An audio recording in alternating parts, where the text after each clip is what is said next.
एक वक्त था जब गैर मुस्लिम भी रमज़ान का पाक महीना शुरू होते ही ईद का इंतज़ार किया करते थे। आज भी महीना तो रमज़ान का ही है, लेकिन इंतज़ार करने वाला कोई नहीं, जिसका कारण तानाशाही का वो नापाक दौर है जो इस धरती पर सांस ले रहे अलग अलग खूबसूरत मजहबों को मजहब एक रंग में रंग देना चाहता है। इस दौर को खुद के लिए मुफीद नहीं मानने वाले all Indian Muslim personal law board के महासचिव मौलाना खालिद सुफ़ैल्लाह रहमानी ने अपना दर्द बयान करते हुए कहा कि देश के मुसलमान अपने धार्मिक रीति रिवाजों के मामले में साल 1857 और 1947 से भी ज़्यादा मुश्किल हालात से गुजर रहे हैं। उन्होंने मुसलमानों, खासकर मुस्लिम महिलाओं से गुजारिश की कि वे मुसलमान लॉ पर्सनल बोर्ड के खिलाफ किए जा रहे दुष्प्रचार के प्रभाव में न आएं।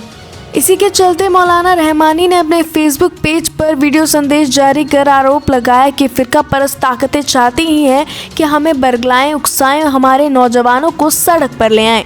ऐसे ही मामले में एक हिजाब का मामला भी है, जो अभी कर्नाटक में मुसलमानों के लिए एक बड़ी आजमाइश का सबब बना हुआ है। उन्होंने कहा कि बोर्ड पहले ही दिन से इस मसले पर ध्यान दे रहा है और उसके लिए कानूनी उपाय कर रहा है। आज के दौर को 1857 और 1947 के दौर से तुलना करना ही सवाल पैदा कर देता है। जैसे 1947 में देश को भले ही आज़ादी मिल गई हो, लेकिन बंटवारे ने जो घाव दिया वो कभी भुलाया नहीं जाता। इतिहासकारों का मानना है कि इस दिन करोड़ों मुसलमानों को काट दिया गया था। मुसलमानों के खून से ट्रेनों को सान दिया गया था। हालांकि इतिहासकार ये भी मानते हैं कि बोर्ड के इस तरफ जिस तरीके से मुसलमानों को मारा गया, बोर्ड के उस तरफ दूसरे धर्मों के लोगों को मार काट कर भगा दिया गया। वहीं जब 1857 की बात होती है, तब हमें अंग्रेज़ों के खिलाफ दंगेबाजी की याद आ जाती है। ये वही दौर था जब हिंदू मुस्लिम दोनों ने मिलकर लड़ाई लड़ी थी। हर हर महादेव के साथ अल्लाह अकबर के नारे गूंजते थे। इस बात से अंग्रेज़ घबरा गए थे। लड़ाई खत्म होने के बाद इसका उपाय किया गया। दिल्ली में पकड़े गए हिंदू सैनिकों को छोड़ दिया गया।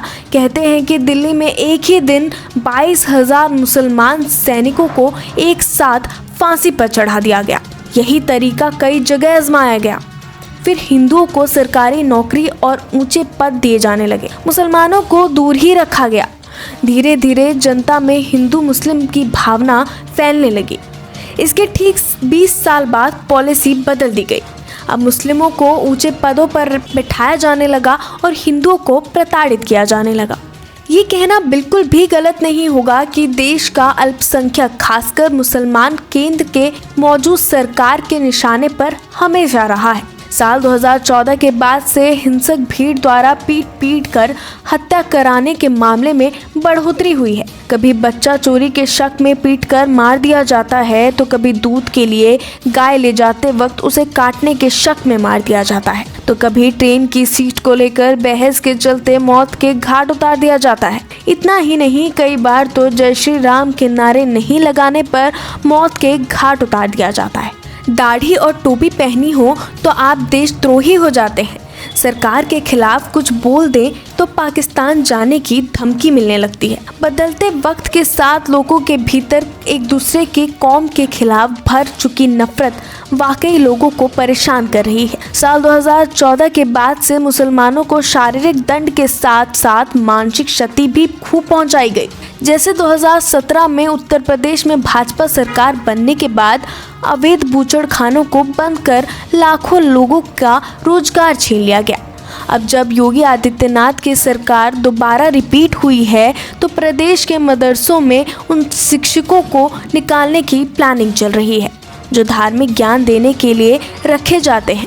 हालांकि सरकार के ऐसे फैसलों से सवाल उठता है कि अयोध्या, काशी और प्रयागराज जैसे शहरों में लोग अपने धर्म को पढ़ने के लिए जा सकते हैं, तो मदरसों में क्या गुरेज है।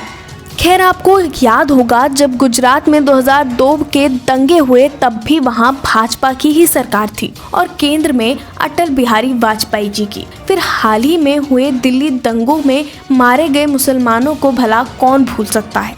कहने का अर्थ ये है कि आज़ादी से पहले संघ ने अंग्रेज़ों के साथ मिलकर फिर संघ की विचारधारा में लिप्त भाजपा सरकार ने हमेशा से मुसलमानों का शोषण किया है, जो आज भी जारी है। ऐसे ही तमाम अपडेट्स और जानकारी के लिए देखते रहिए फ्रंट न्यूज़। चैनल को लाइक करें, सब्सक्राइब करें और बेल आइकन दबाना बिल्कुल ना भूलें। धन्यवाद।